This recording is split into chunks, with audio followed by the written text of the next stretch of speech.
Say the Pledge of Allegiance. The flag of the United States of America, and to the republic for which it stands, one nation, under God, indivisible, with liberty and justice for all. Okay, that brings us to the approval of the minutes from September 20, 2022. Do you have a motion? Move to approve the minutes from September 20th, 2022. Second. Any changes? I provided a few small changes to Christine, but nothing material. Okay. Okay, hearing nothing, roll call vote. Trustee Harlow? Aye. Trustee Stifler? Aye. Trustee Fisher? Aye. Trustee Burns? Aye. Trustee Banky? Aye. Thank you. Okay, that brings us to President's comments. One of the items on the agenda tonight is the Safety Act, which we talked about last meeting, and I invited DuPage County State's Attorney Bob Berlin to come to talk to us about that. And we're going to have, and at the end of that meeting, after he talked about the provisions in the act that he found unacceptable in his position as State's Attorney, I asked him what we could do, and I asked him whether a resolution from the board would be an appropriate thing for us to do, opposing certain provisions of the Safety Act. And he agreed, so we have one tonight that I will handle because Matt's not here. But before we get to that, just two provisions of the act in particular concern me as village president.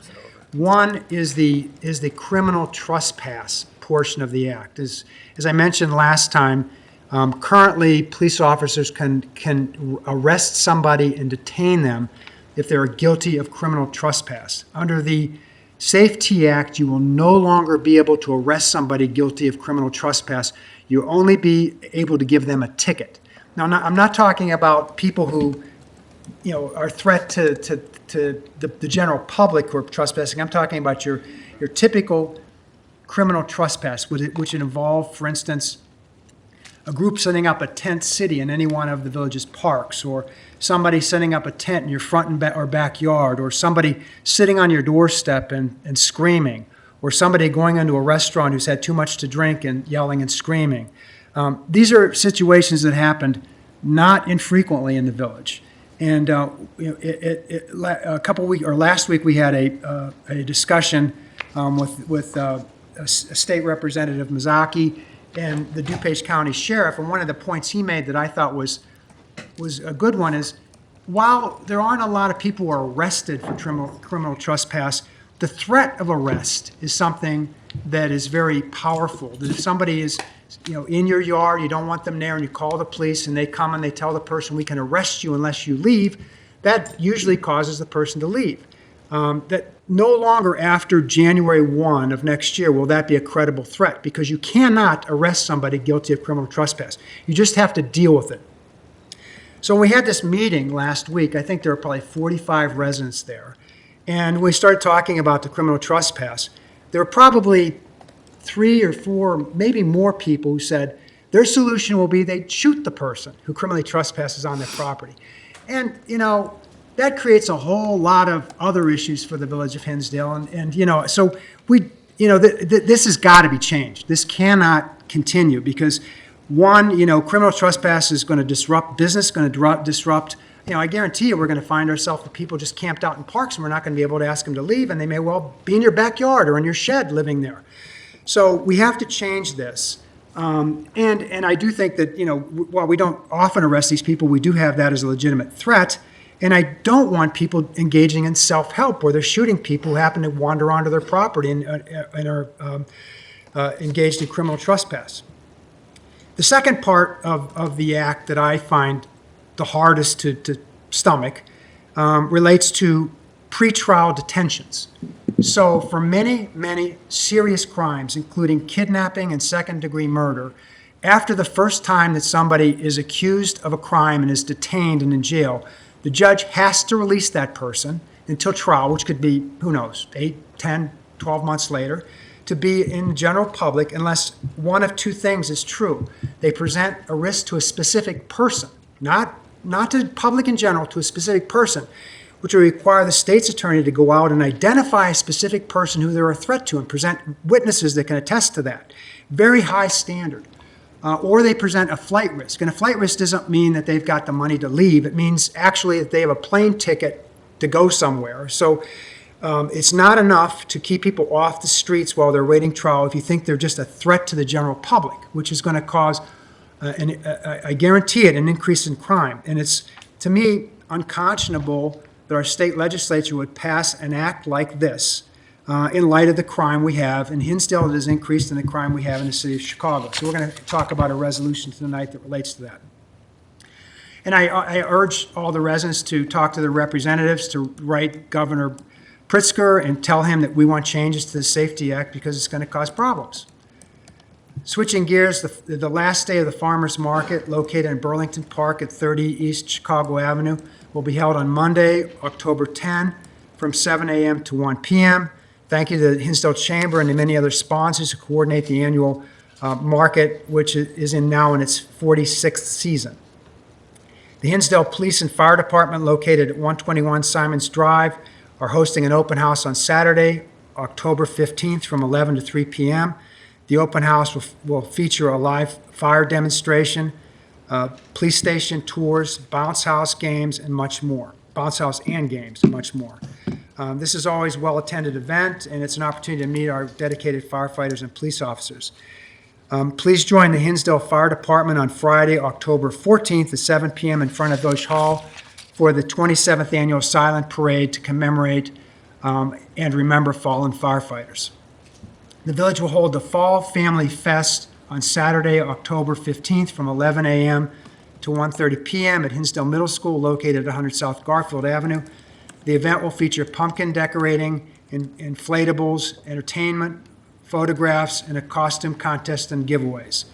Trick-or-treats will also take place in downtown Hinsdale from 12 noon until 3 p.m. Thank you to the Hinsdale Chamber of Commerce, Hinsdale Historical Society, Hinsdale Public Library, and Hinsdalean and local businesses in the Community House for their partnership in these events. The Fall 2022 Park and Recreation Program Guide is now available and registration is open. And I'd also like to introduce Mike Hayes, who's at the end of the table there. And Mike is our new Parks and Recreation Superintendent. Mike has 15 years of experience in Parks and Recreation in positions in Tinley Park, Fox Valley, Benson, and Bensonville. So welcome, Mike. Thank you, I appreciate it. So that takes us, before we get to the agenda items, is the owner of 110 East Ogden here, or their representative? Yes. Okay. So, I'd like to talk to you about what's transpired in the last couple days, and I find it very disturbing, but I just thought I'd talk to you about it and give you an opportunity to address it. So, Mr. Staver and his neighbors have appeared here at least once, and I know they've written the village many times, and I've been CC'd on it, requesting a stop work order for the work at 110 East Ogden. And we told them that we wouldn't do that because the real issue related to the south property line, and we assured them that you could complete the building and fix the property up without touching the south property line, and that you would then come to the village for approval of a landscape plan for the south property line, which abuts their property. We talk about it here, and they would move forward, and we wouldn't issue an occupancy permit until there were satisfaction as to that landscape plan. And so last week, I talked to I emailed with the staff, and I think we emailed with the Stavers, talking about putting together landscape plans, and my hope was to have a proposed landscape plan that I could either have the neighbors, Mr. Staver and his neighbors, and the owner of 110 East Ogden agree to before the meeting on October 18th. And then if they didn't agree, I was going to bring it to the board for determination by the board as to what landscape plan they wanted, or to weigh in on what they wanted for a landscape plan. So that was the plan. I planned on spending the next 2 weeks after this meeting working to get a landscape plan and cost it out. So that was the game plan, and we talked about it as late as Friday. So on Saturday morning, I'm sitting watching TV, and I get an email from Mr. Staver, and he says, they're putting shrubbery in on the south property line. And I said, well, I know nothing about that. They're not supposed to be putting anything there.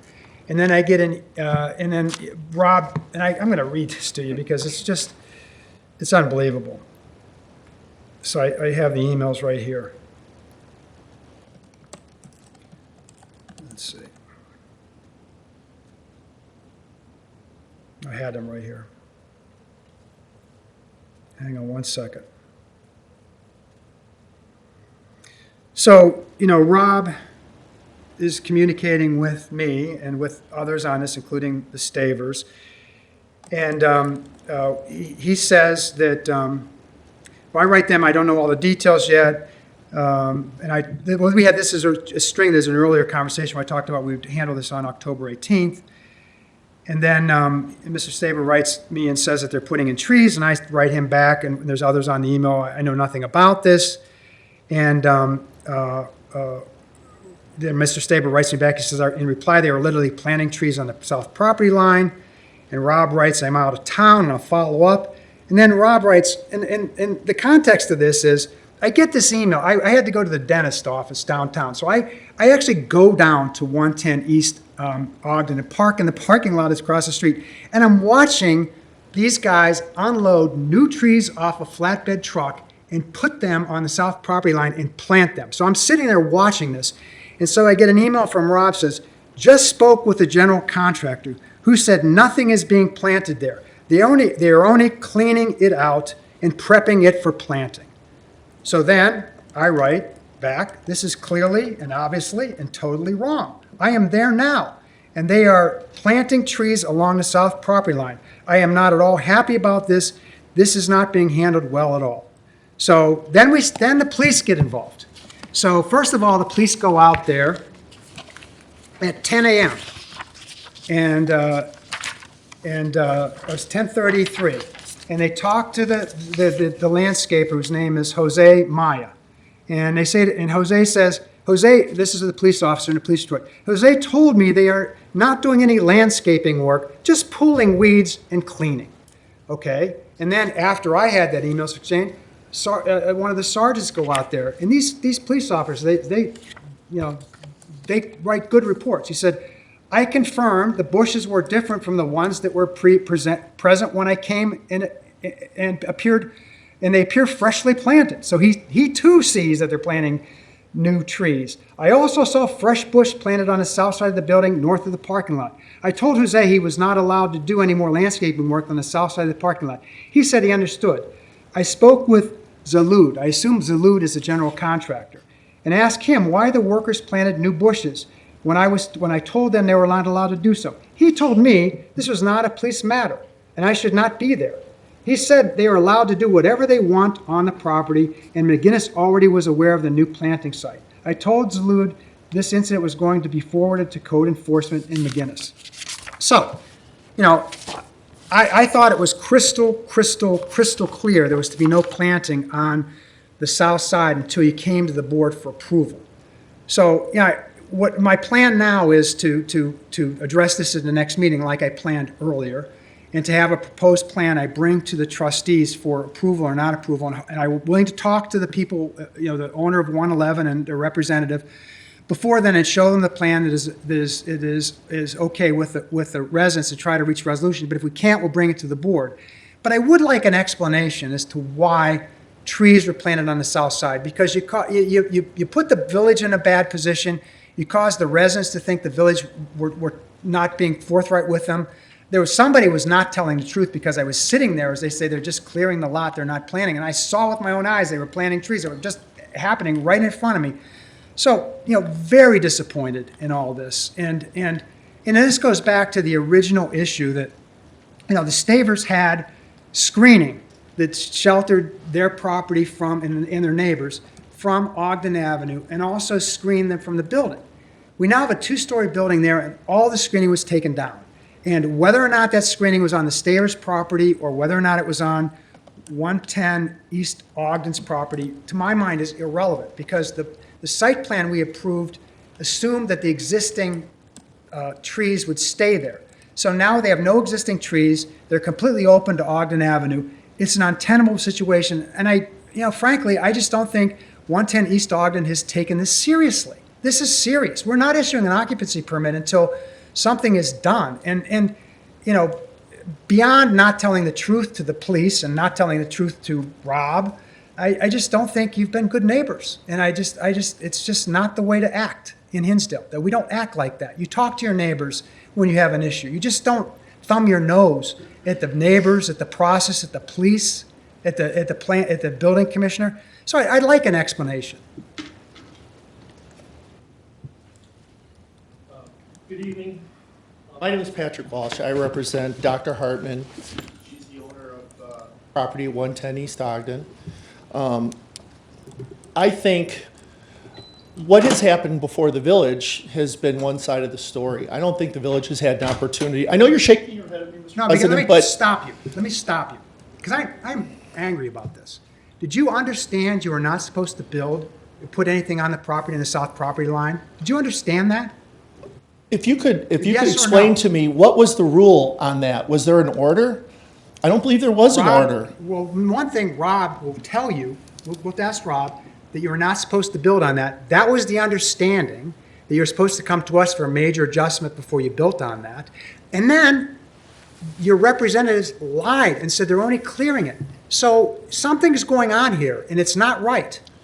Well, there's a lot to unpack here, right? There's a lot to unpack. And I know, I can see by your body language and the tone of your voice, you're upset by it. You went And I'm out there. restraining myself. I'm restraining I myself. know, I understand that. But there's an approved plan for that property right now. It's No. been through the zoning. No. Maybe I Not as to the, misunderstood not you. as to the south property line. It's not approved as to the landscaping, and that's what we're talking about, the landscaping on the south property line. There is no approved plan for that. You have to come back to the board for approval on that, and you haven't done that yet. So they're not even at the point of an inspection for an occupancy permit. We're not going to get an occupancy permit until we get this worked out. You know, if you prejudge it, then we can't get out the information to the board. I don't think No. the board is evaluating this fairly. We don't have anything to evaluate. We started planting trees before we even had a My plan was to take this up at the next meeting and talk to you about this. And you guys jumped the gun and started planting trees. Well, I communicated with village staff today so that we could have a meeting. Because we were told today that there was going to be this, I didn't have this on the agenda today. It's not on the board's agenda. No, it's We're not. not, No, I asked you You know, to come but here we're- to explain why you lied to the police and you lied to Rob. Or I don't not think you that- or your representative. I did not lie. No, but somebody And did. I don't think you can assume that my clients did either. Well- I mean, if this is an ongoing process, I mean, to make the assumption my client lied, I think that's out of I got a line. police report here. Police reports get challenged all the time in court. Good. Yeah, they really do. I mean, I don't know what was there. I wasn't there. You weren't there when the police were there. We do know we had a prior police report because of complaints filed that got thrown out by the judge in DuPage County. So how about So this? I think we should meet and calm I'm this happy down to a meet little with you, bit. and I'll try to put all this behind me. I don't know if I can, but I'll try to. Yeah. But at next meeting on October 18th, we'll come back and we will have a plan that I will present, a landscape plan, and we'll present to the village board. And they will either agree with it or disagree with it or change it, and then we'll go from there. And we're going to condition the occupancy permit on that plan if what the village board agrees to. So I will meet with you, and I'm not prejudging the landscape plan. What I am prejudging is the fact that you did something that you were not supposed to do, and then somebody did not tell the truth to Rob and to the police. I think it's good that we can sit down and then we can discuss this without going back and forth on it right now, because there's a lot more to unpack on this. My client's here. She feels like she's never had a chance to tell her side of the story. We hear about these visits at the open section, part of the meeting, you know, where the residents can come on and petition the Right. board.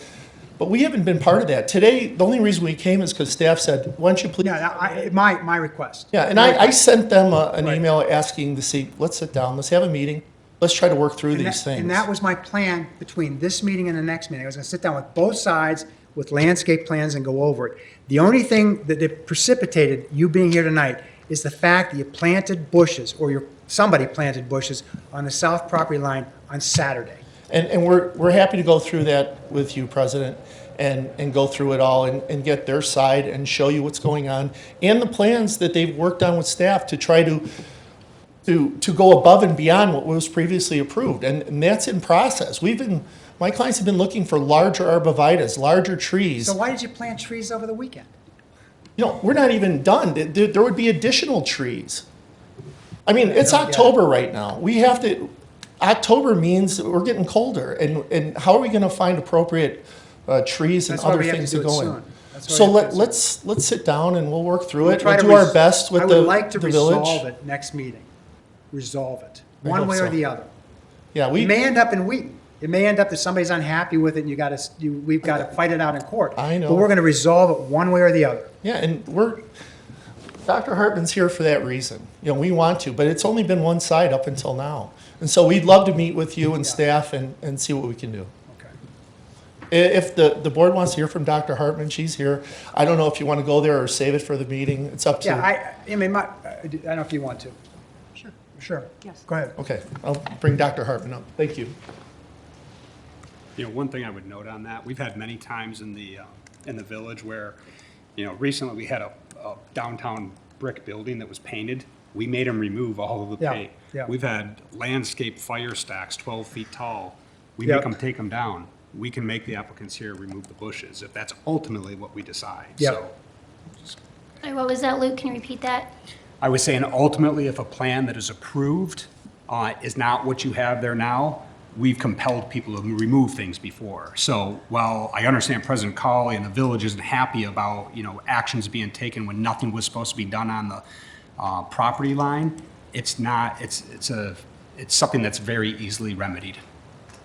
Absolutely, and I'll also add that the changes that were made are in exact areas where the original arborvitae were, and all that was replaced was 10-foot arborvitae versus the 8. So that's what was done on the south property line, in addition to clean up on the east, west, and north sides of the building.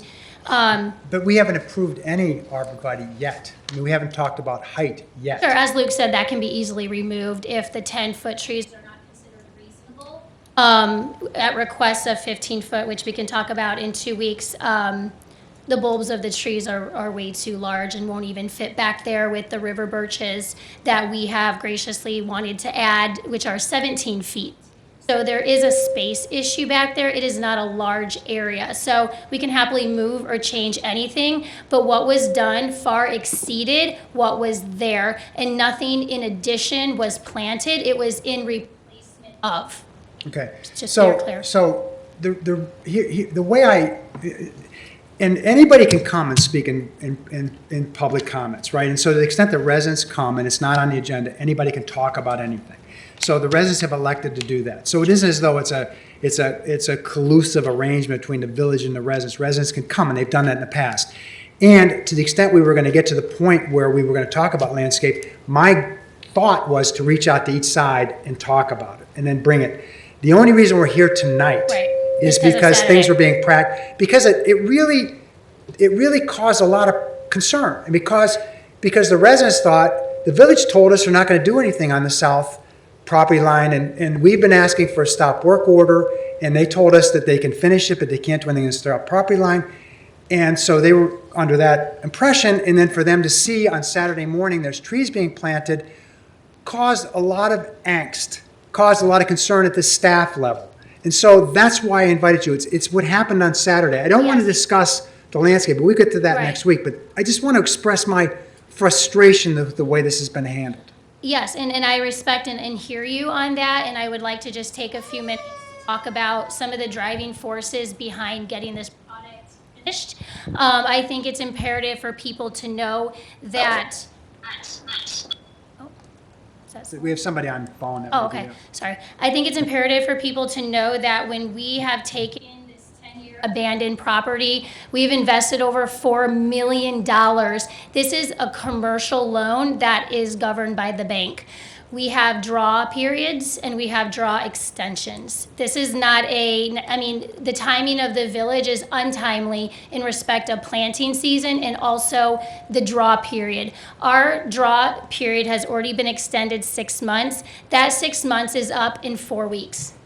There is a lot of pressing things. So we started the landscaping around the perimeter, and then what was replaced was those, like I said, 10-foot in the exact location of the 8-foot Essentially, nothing more has been planted on the south line. It's in replacement of, and it's better than it was. So apologies if that caused concern, but it was only because I believe we are good neighbors. And I just went above and beyond to put higher plants in there.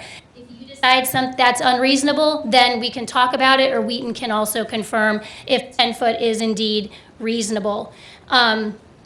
Being called a bad neighbor is insulting to the bones, as I'm investing my livelihood in making this property for the residents of Village, or the Village residents, to come and heal and be healthy. And I think that truthfully, like the hell that we have been drugged through, the behavior that has instilled over the last year, to me, is not representative of what I represent. Well, I think it all started when you cut down the trees in the backyard that were supposed to I think stay. it was, now, I'm not an attorney, but I think it was a poor assumption, and I think the word assuming is where all the problems are, is that it was never assumed that we weren't gonna remove poison ivy and poison oak to a brand new state-of-the-art building. I don't know anyone here Weren't there residentially. trees back there besides poison ivy and poison oak? Poison ivy, poison oak, and There wasn't what a the- tree? There wasn't a big tree? Because I've heard. There from- was a 3-inch, I think there was a 3-inch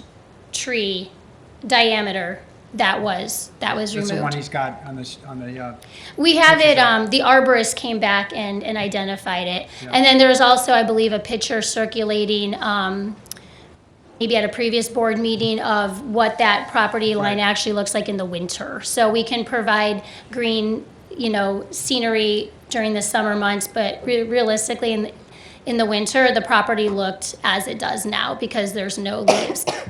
In addition, I treat patients of all ages. Truthfully, to have poison ivy and poison oak back there, the aesthetic of it is poor. I think it would devalue the look of my property, and also I think that it is dangerous for children and other people to be around that area. So I think it's very important that we note that we are working diligently to make sure that our project crosses the finish line, that we want to work with the village, that I believe this is between the village and 110 East Ogden.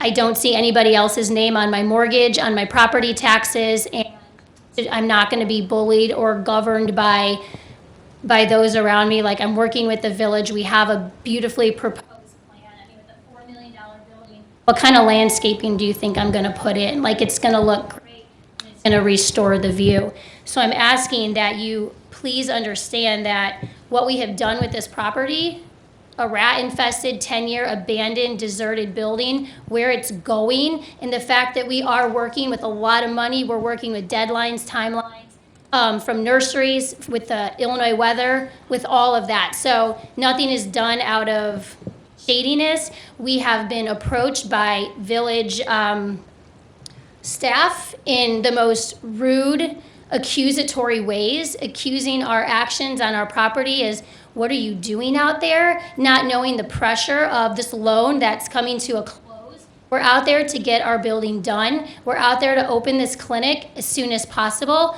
And again, I'm not skilled in all the legal aspects of, can you really withhold occupancy over trees? I have been advised that is not legal, but I do not know that. We'll find out. So we'll find out, and we're willing to take that to Wheaton if it needs to go. You may end up there. Yeah, we are very well ready for that, so, Okay? okay. So I'm happy to meet with you any night next week at 6 o'clock in the village boardroom and talk about the plans. So Okay. we can, you can either say you accept it and we have a deal and we can move forward, or you don't, and we can bring it to the trustees and we go from there. Yeah, absolutely, we are happy to do that. I do have grave concerns just that we're here today with the planting of taller trees in the same location. Probably I'm expecting a lack of agreement, to tell you the truth, but as an optimist, maybe the board will see what's truly reasonable in the court of law and decide that what we are proposing is reasonable despite what others think, and we can move forward. And because truthfully, I don't have any confidence that there's going to be a resolution. So it's going to be up to the board to decide what Okay. they feel is reasonable. Okay? Anything from any trustees or? Yeah, I've been following this through the development plan. From the very beginning, I've had the opinion that perhaps there was a certain level of what needed to go in this property because a tree was removed that wasn't on the applicant's property. I don't think the village should have any business in that whatsoever. We should not be determining whether or not somebody trespassed on someone else's property and removed a tree. That should be dealt with at Wheaton. We should not get involved in that at all. Frankly, I think it's a liability to the village, and it creates misguided expectations on certain parties. I personally, when I look at whatever comes before us in 2 weeks, I'm going to have the mindset of what was there beforehand on the property, okay, and what do we apply to other applicants in a certain situation? Right. In other applications, if we, make them put up 10-foot arborvitae trees, I think that's a reasonable expectation. If we make them put up 6-foot arborvitae trees, that's a reasonable expectation. Right. Well, I've never thought that whose property it was on was relevant. What I think is relevant was the understanding that the existing landscaping would stay there and be supplemented. And there's references to that in the documents that was assumed. So what we don't have is the existing landscaping there. But what I think when we look at the master plan that was approved at the original plan that was approved, it's only certain matters or certain size trees that are on the master plan. A lot of shrub brushes, which frankly a lot of times give really, really good coverage. Right. Just aren't considered material, and they can be wiped out, and they're not on the master plan. So I think we've got to look at what that original, and I'm probably not using the correct words here, whatever the site plan was, that's what Right. we've got to look at. And Right. if there was something that was removed that should not have been removed, then heck yeah, we make them Agreed. put in bigger Agreed. and better than what was there. But as far as replacing shrub brush, it wasn't considered, and I think that they may have had a right, albeit it could be to the detriment of the neighbors, but, I have that I think that happens all around the village. So I just want to say as far as, this is the first time we've had both the applicants and the neighbors in the room at the same time, just as far as what expectations are. It's something that comes in front of me, I'm going to look at it from an expectation, okay, what have we done in certain circumstances, unless there was a specific breach which has to be remedied. Okay. Yeah, and then just obviously a reminder that what happened on Saturday was only better and in the exact same location. See, I don't. That's fine. That's fine. I'm just saying, nothing was different from the site plan approved. It was only enhanced.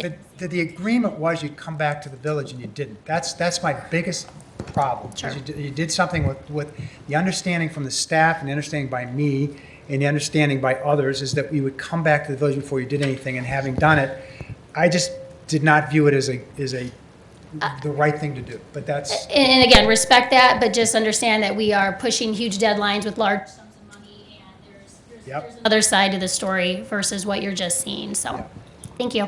Sure. Dr. Kara, or anybody, what are we looking at planting-wise, deadlines, if trees are going in this fall, because this is a pressing issue? Definitely, and I'm not sure of the exact schedule that this would look like, but if indeed on the 18th, the board decides, and I'm just counting on the board deciding if the 13 10-foot arborvitaes and 3 17-foot river birches that will be added to the original site plan is reasonable. We do have those trees reserved. They are at the nursery. They are ready to be planted. We can get in there as soon as possible. I have heard that planting season ends November 1. All right, so we haven't approved anything, so. Correct. Right. Yeah, no, I'm saying that on the 18th, if Right. that's what is considered reasonable. Okay. Can we do this in one meeting? I don't know. We'll try.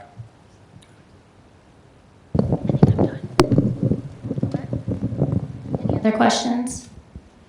So they're ready to go, ready to get put in. They're ready to go. We've got them reserved, and we're ready to restore some views and just honestly get this building open.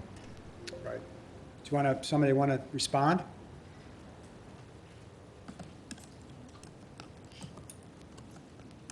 Hi, I'm Kelly Staver, and it is our property that we're talking about. And as far as the timing, goes and how they're up against the wall. There was a letter that was sent to the contractor and to the owner on March 30th, 2022. March 30th, stating that it was imperative that they go back and reapply for a new site, an exterior site plan. March 30th. So they had April, May, June, July, August, September to do that, and they haven't. They just decided to plant what they decided to plant. So for them saying now they're up against the wall, I disagree with that. And as far as what they're saying they're putting in is better, okay, to us, what we had before and a one-story building that was there before was better than what we have now. Now we have a two-story commercial building that we can see. Before we had a one-story commercial building, we could not see Ogden, we could not see the building at any time of the year. Now all we can see is a large two-story commercial building. So for them to say, well, we're gonna plant 13 trees, that's not screening, they're not touching, they're gonna be spaced far apart. So we're gonna continuously be able to see a commercial building in Ogden where we could not before. And those trees, you can look at Google Earth map, you can look at the photos that we have, were on our property, several of them. So when those were removed, it changed everything. So we did not oppose anything. We didn't attend all of the meetings where they were planning this because we thought, oh, we can't see it anyway. It won't matter. We have a great screen. That's the reason that our fence isn't up against our property line, because we have those trees there. And that's why we never moved it back. That's why we never got rid of those trees. And they were trees. There might have been poison ivy under the trees, but they were trees. And it's not their, it wasn't their right to remove them, and they did. So that changed the whole site, their whole site plan. We would have gone to every meeting if we would have known that was going to happen. Because now we have parking lot lights that were never there before that are going to be shining in to our second story, my kids' bedroom windows. They're going to look out and see parking lot lights. They're going to be shining in our windows. So it has changed. So we are requesting screenage. Screenage, that means trees that touch, and we do not think that is unreasonable. Thank you. Anybody else? Okay, so to be continued, we'll come back and I'll talk with the residents and I'll talk with the developer or the property owner. And if any of the trustees want to, well, I guess we can't have more than one trustee come. So if one of the trustees, whoever wants to come, you come to all the meetings. Then we'll reconvene and I'll give the trustees the material in advance, and we'll come back on the 18th. And hopefully we can reach some kind of resolution before the 18th. But if we don't, then I will ask the trustees to decide, and we'll figure where to go from there. Okay? I appreciate it. Okay. I think that's me. Any other citizens petitions? Yeah, or any other citizens petitions? I missed, if anybody else got anything they want to talk on, something that's off the agenda or on the agenda? Okay, next. Which brings us to agenda item 6A. And, all right, I'm going to, this is a confusing matter, at least at first, but I think once we get through it and understand. Basically, what we have right now is our ambulatory services. We bill ambulatory services out on a per-case basis. Many times, I think it's around 55% of our revenue is from Medicare. The federal government has put, and Medicare is applied, I believe, by the state. It's Medicaid. That's where I knew I was going to screw up. Medicaid. Many times that's applied by the state, and they give us reimbursement for that. Well, the federal government is coming in and they're supplementing to the extent that Medicaid is not covering the full cost of a municipality's ambulance service. The federal government is going to top us off on that. Okay? So what the purpose of this ordinance is to allow us to get topped off when we are not getting our full cost reimbursed. And there's a couple of things that have to go through that. So in a gist, that's what we're doing here. We get into a little bit more of the formality. This ordinance is to approve an intergovernmental agency with the Illinois Department of Health and Family Services regarding participation in what's referred to as a ground emergency medical transport program. and to approve an ordinance amending Section 4-19, which is ambulatory life and support service fees in Title 4, Chapter 1 of the Village of Code of Hinsdale relative to ambulance and life support services fees. So the recent legislation that took place was in 2019 at the Illinois General Assembly, where they passed a bill that allows for ground emergency medical transport to participate in the federally funded program, which is known as GEMT. This provides for, as I mentioned before, federal funds to emergency ambulance services or to the village under the Medicaid state plan and provides reimbursement for unrecovered costs associated with the transports. Through this program, the federal government pays the state the difference between the set amount of the medical transport and the actual cost incurred by the village. In order for Hinsdale to participate in this program, we need to enter into this IGA and with the Illinois Department of Health and Family Services and submit an annual cost report to the Illinois Department of Health and Family Services. This cost report then determines the ambulance rate paid by Medicaid through the state. Questions up to this point? Okay. So to give you a little bit of background, right now the village, in 2021, we budgeted $415,000 in revenue to offset costs of providing ambulatory services. These costs are broken down, for example, residents at $750 for basic life support, advanced life support $850 to $1,000. We're typically charging for residents per mile of $10. And then as part of the Illinois Department of Health and Family Services agreement, it's going to do a study on what our total ambulatory cost services are. We expect that to come out somewhere between $2,000 and $3,500 per trip. That's consistent with what we see in other communities of our size, and that dollar amount is what we will use going forward to bill our ambulatory services. And this ordinance is going to change that cost, but it's a cost that's going to be determined by this study that's going to be done.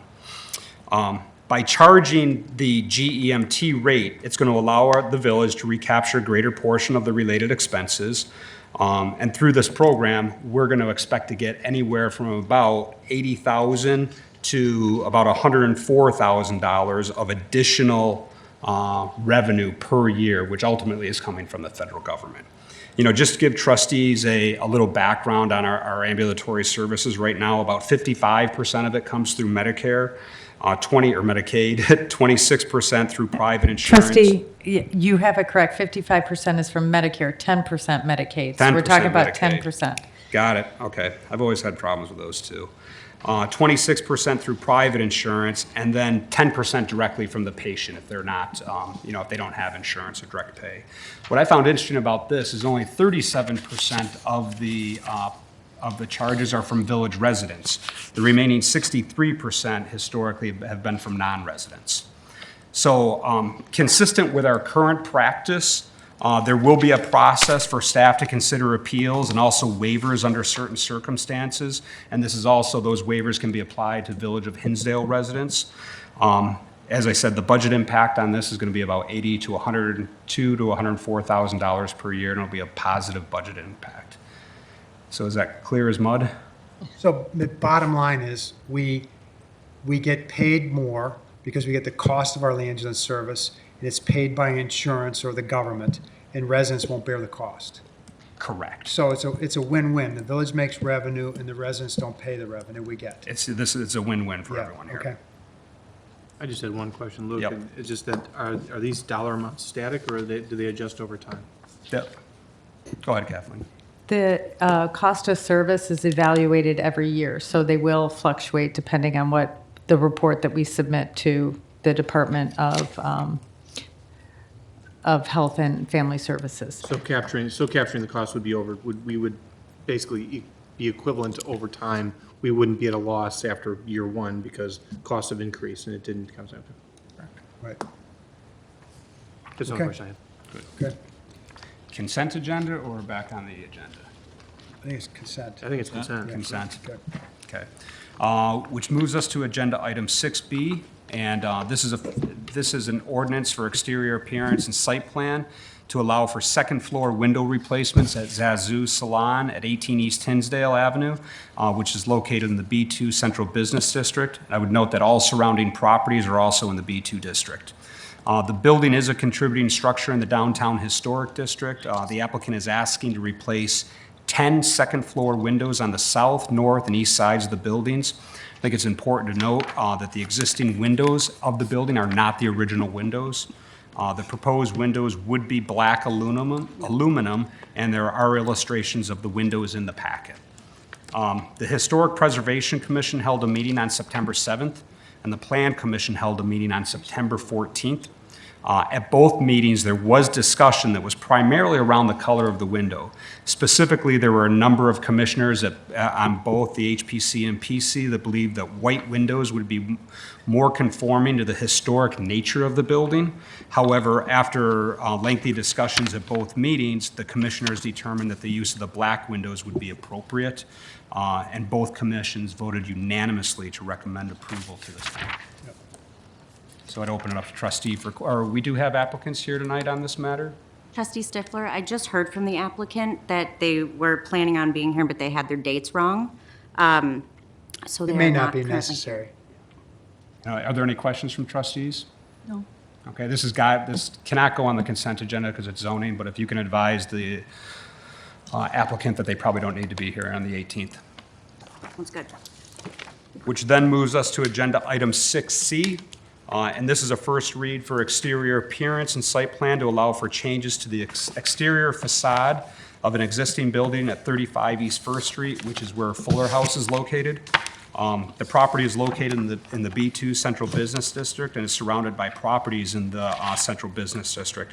This building also is a contributing structure in our downtown historic district. There are 5 things that were originally requested in this exterior appearance. Number 1, there was original request to paint the brick white, but after recommendations from HPC and the Plan Commission, the applicant has agreed to leave the original brick untouched. The applicant is here tonight if we do have any questions on that. I would also say that this is consistent with maybe not going back many, many years, but in the most recent past of leaving brick facades in our historic downtown area as they are or as they were and not painting them. Second is to replace 5 lights on the second floor with wall sconces.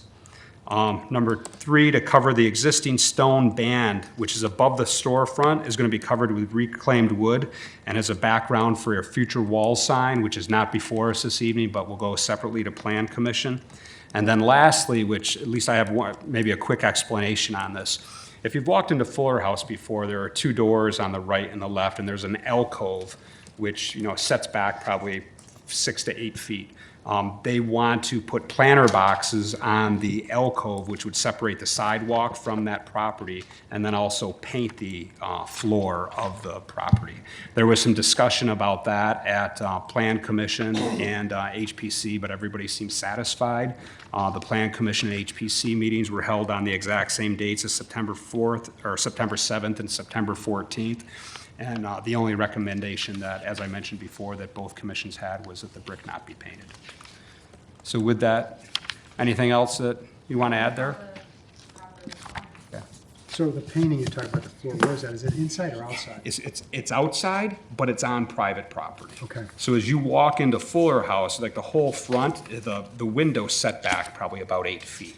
So there was concern that the floor might be slippery if it's painted, and the applicant had said that they're going to mix sand in there to make it so it's not painted, somewhat like you see in commercial garages. Sure. It's just a disguise to wear hair, really attractive. Okay. People coming in and out, moving up and down. It will look much nicer. Yeah, and it's just going to be a gray color. Yeah, it's very neutral, it's not Yeah. It'll look good. Yeah, and to my mind, if the Plan Commission and the Historic Preservation Commission are unanimous, I mean, I don't It's think we hard have to for us look at to it too judge that. closely. Yep. That's what I thought. So, again, this cannot go on consent agenda, but I don't think there's any, There's no it's reason not for the necessary. Yep. Thank you.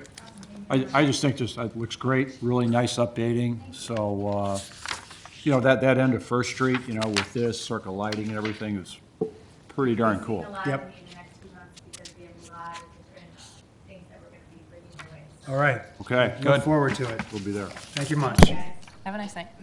Okay, Michelle. Yes. I had the accounts receivable this week. Everything was in order. So I move to approve payment of the accounts payable for the period of September 10th through September 28th, 2022, in the aggregate amount of $741,426.75, as set forth on the list provided by the village treasurer, of which a permanent copy is on file with the village clerk. Second. Roll call vote. Trustee Harlow? Aye. Trustee Stifler? Aye. Trustee Fisher? Aye. Trustee Burns? Aye. Trustee Banky? Aye. Okay, then we have consent agenda items 7B through 7F. Can I have a motion with respect to those items? Motion to approve consent agenda items 7B through 7F. Second. Roll call vote. Trustee Harlow?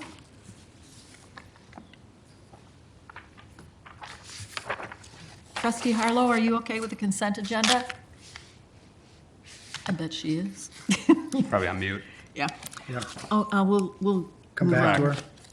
Trustee Stifler? Aye. Trustee Fisher? Aye. Trustee Burns? Aye. Trustee Banky? Aye. Laurel, are you there? She just unmuted, so Is she muted? she was muted, now she's unmuted. Laurel, are you okay with the consent agenda? Yes. Well, passes anyway, right? Yeah, it has enough. Yeah. I'm gonna say she is. Okay, so that takes us to 8A, which is the Safety Act I recommended, or am recommending to the trustees. So I'll read the act, and then somebody can have a motion and then adopt it. So I'll just read the act. It reads a resolution supporting continued efforts to resolve public safety concerns with the Safety Act. Whereas providing a safe and secure community for all Hinsdale residents and businesses is the focus of the village president and board of trustees and village staff, including the Hinsdale Police Department. And whereas on January 22nd, 2021, the Illinois Safety, Fairness, and Equity Today Act, Safety Act, was signed into law. The Safety Act imposes significant changes impacting many aspects of the criminal justice system.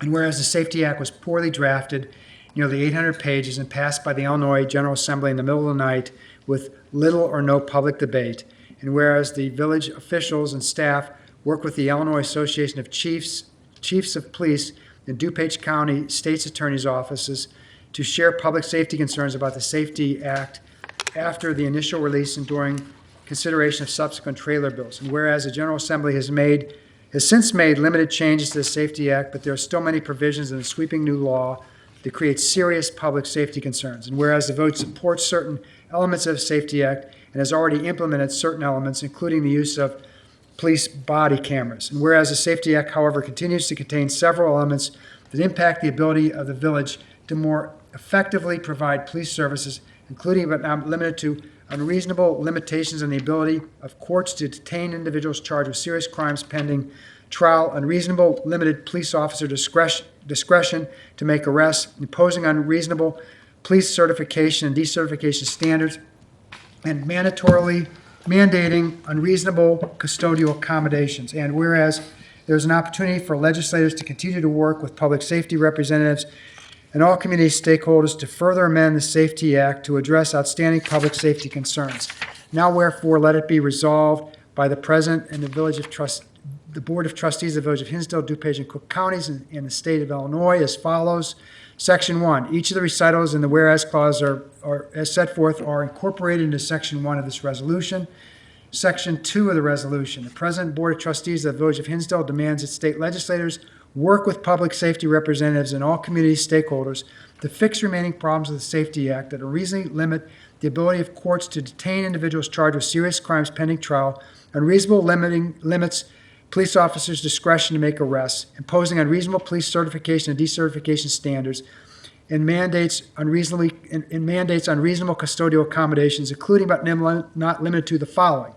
1, a section that precludes officers from taking somebody into custody for criminal trespass unless they pose an obvious threat to the community or have a medical or mental health issue that poses a risk to their own safety. 2, the section that prevents judges from detaining individuals charged with serious crimes such as aggravated DUI and aggravated battery unless they present a risk of willful flight or pose a real and present threat to the safety of a specific identifiable person or persons. 3, the section that prevents a judge from detaining individuals charged with certain crimes such as disorderly conduct, threats against the school, aggravated fleeing and eluding under any circumstances. 4, violent offenders who are released on electronic monitoring and choose to violate the terms of their release must be in violation for at least 48 hours before law enforcement can charge them with escape. 5, when a criminal offender fails to appear in court, the court can no longer issue a warrant for failure to appear, but rather must issue a summons as a new hearing. Section 3, this resolution shall be in full force and effect from and after its passage and approval. And so I'd ask for a motion with respect to the resolution. Move to approve a resolution supporting continued efforts to resolve public safety concerns with the Safety Act. Second. Any discussion? Roll call vote? Trustee Harlow? Trustee Stifler? Aye. Trustee Fisher? Aye. Trustee Burns? Aye. Trustee Benke? Aye. Only thing to reiterate what you said, President Cawley, is after the meeting last week with State Representative Mizaki, it's very easy to go onto your state rep's website, email them directly, think about, and also Governor Pritzker. It took me about 3 minutes to do all three of them. Yeah. So I handled that matter and the upcoming matter just because Matt's not here. This is his bailiwick. But the next item up is the Hinsdale Community Services, which is the food pantry, which shares this building with us. And we've been negotiating, and I think you'll recall that we had the first read on this on when was it? October 5th, 2021. Oh, I know it was October, but it was October a year ago. And so I think we were pretty much all square at that point, but the one issue that we discussed was, we didn't think it was a good idea to have them put a parking lot to the north of they're going to, maybe I didn't say this, they're going to move into the historic, the Hinsdale Humane Society's former building. So they're leaving here to move there. And we had this up a year ago, and the issue at that point was parking. And the proposal at the time was that they put a parking lot north of the building, and the thought was that would impinge upon parkland that was there, and we didn't want to do that. So the fix for that is that there's parking along the street on Elm Street. The Hinsdale Humane Society was formerly at, the address is 22 East North Elm Street. So as you go around the corner there and on Elm Street, there was parking spaces to the east side. We're going to move those parking spaces that go along the street to the west side. So that's where the people who frequent the food pantry can park. We also agreed that we would put in a sidewalk there, and I think that's at a cost of roughly $45,000. So that alleviates the parking problem. And so the lease will be, and I think this is a win-win for both. I think that it's kind of tight having Hinsdale Community Services in this building along with the village government. And also, I think it presents a parking issue for the library. So having their own space with their own parking, I think it's a win-win. And the way this works is that if for some reason we wanted to use that building at some point in the future, there's provisions in this lease where we would have to find them yet another facility of a comparable size and put them there so that, the lease runs for 10 years, but we do have an option to change. I have certainly no plans to do that, but it's built into the lease how that would be handled. So the lease is 10 years with 3 additional 5-year periods. The Hinsdale Community Services will pay no rent. The village will pay utilities. Hinsdale Community Services will put in about, I think, roughly $420,000 into upgrading 22 North Elm. We'll waive building permits and fee permits. The village will be responsible for exterior maintenance. And as I said, the parking will be on the street on the west side. We're going to put in that sidewalk, about $45,000. And I understand that the HPS will take care of shoveling that sidewalk during the winter. So that's the relevant provisions. Anything I missed, you think is worth? No, there was an obligation in the original lease that the village would put $25,000 toward relocating the electrical pole that would be at the entrance of the parking lot that was planned at the time. That's off the table now because the parking lot's not gonna be in there, so. Right.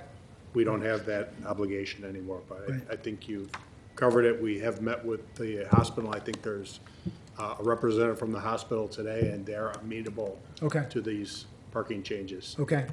Anybody from the HSC here tonight HCS here tonight to talk about it? Any comments, any concerns?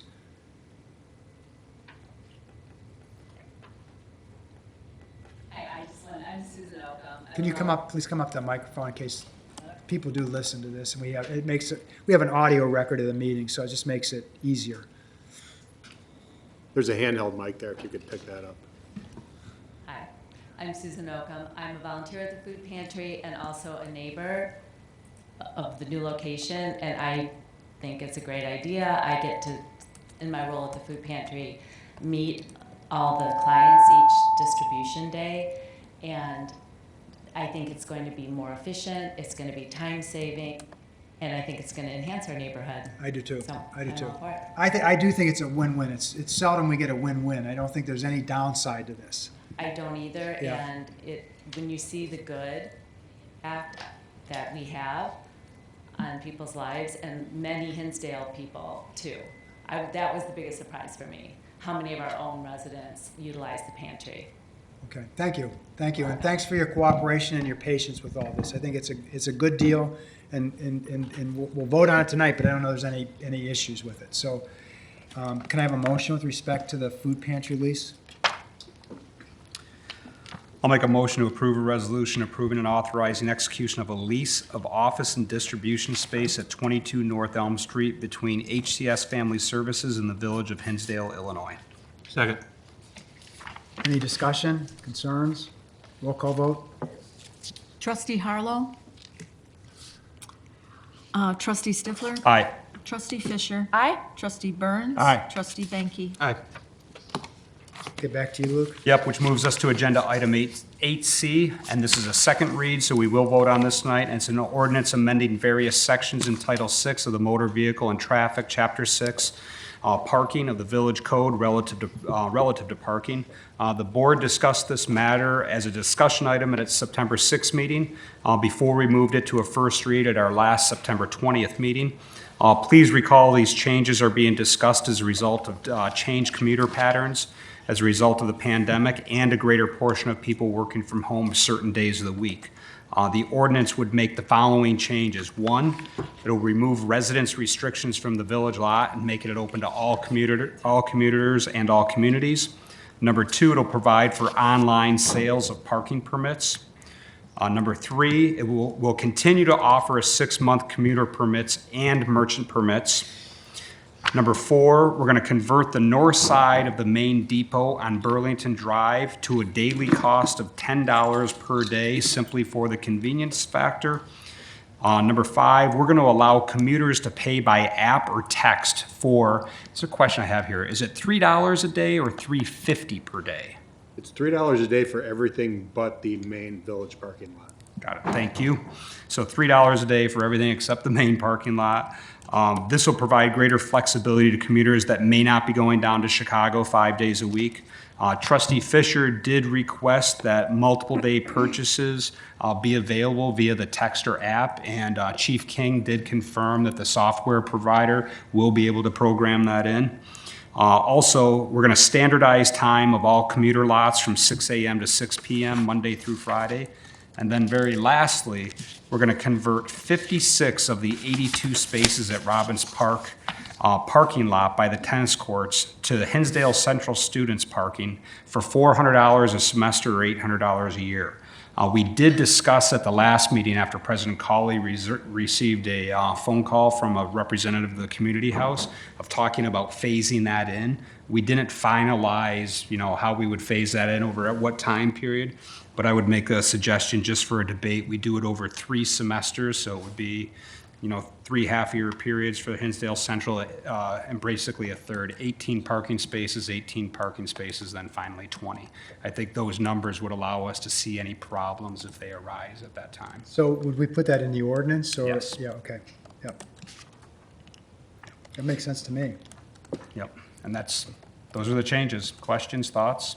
Luke, the only question I had was that in looking into this, you can go to a QR code that's on the signs, or you can go to a web address, but I couldn't find a specific app that was associated with Matter. So that was the one thing that I was curious about, if they have a specific app that you can download to your smartphone, just like the Park Chicago has. There's an app on the other pay list. There's that. Park The Mobile. scan code goes right. The system that we talked with the vendor about is a pay-by-text app, and it's actually much more efficient and faster than having the app. And I tried it myself, and it actually preloads all your data if you've ever charged anything using your cell phone. It populates all the fields automatically and sends you text messages when your time is going to run out, and it's a very fast process. Right, so and Brad, it's just having the opportunity to, whether we publish that on the village website or make that available, I couldn't find it easily. I could find, because I could find the vendor and the vendor's website that we're using, but what you're describing, I didn't see. So maybe it's a shortcoming on my part, but it just would be, if we can figure out a way to publicize that, because that will make it a lot more user-friendly for people. I agree.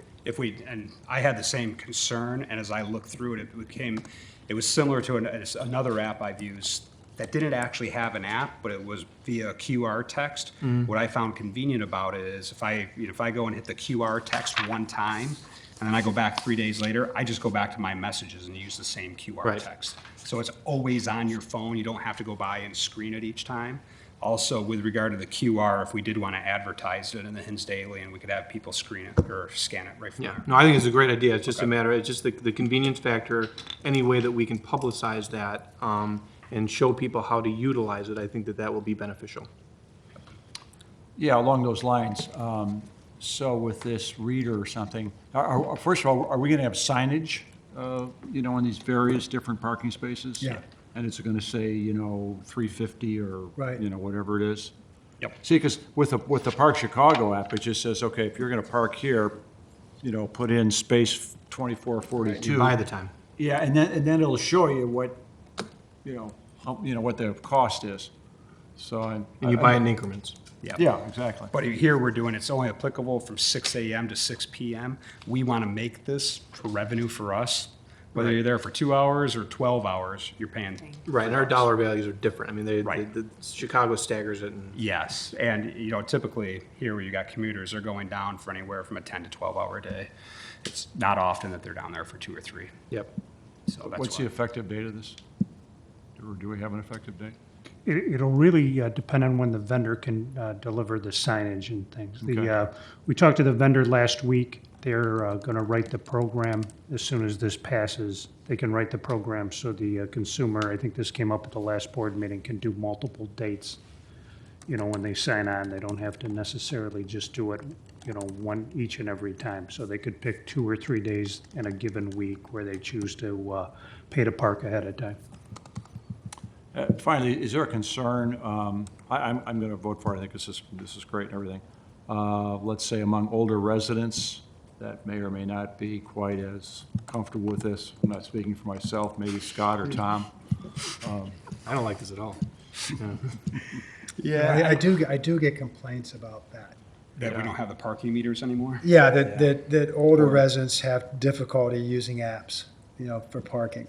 I don't know what the solution to that is, but it's a realistic concern. It's one that people emailed me and stopped me in the street to talk about. Yeah, so I'm noting it, I guess. I haven't Ticket they considered put in the that. window, or they prepay. Yeah. That's actually, Michelle, that's a fair idea. They come down. Yeah, here. I mean, there may be a way to remedy that, because, Yeah, I think those will be one-off cases, and we can address those. yeah, as they okay. I mean, very simple, like you buy the garbage stickers at Fuller's Yeah. Yeah. for, buy a daily pass where you put in your. Put the Yeah. garbage Have sticker in your something windshield. available. Yeah, I mean, it's a fair point. yeah, It's a very fair point. okay. Looking out for you. Thank you. Other thoughts, questions? One person. Hearing none, I'm going to approve an ordinance amending various sections in Title 6, Motor Vehicles and Traffic, Chapter 6, Stopping, Standing, and Parking of the Village Code of Hinsdale relative to parking. Second. Roll call vote? Trustee Harlow? Trustee Stifler? Aye. Trustee Fisher? Aye. Trustee Burns? Aye. Trustee Banky? Aye.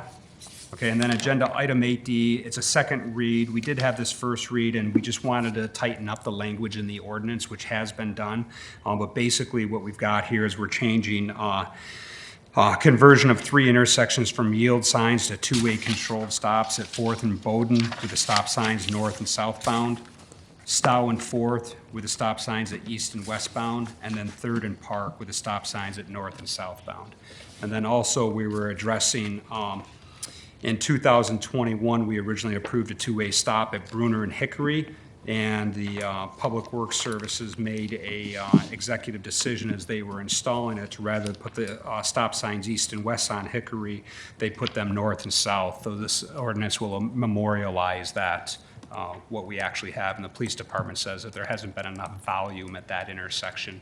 It's fairly equal to make a difference.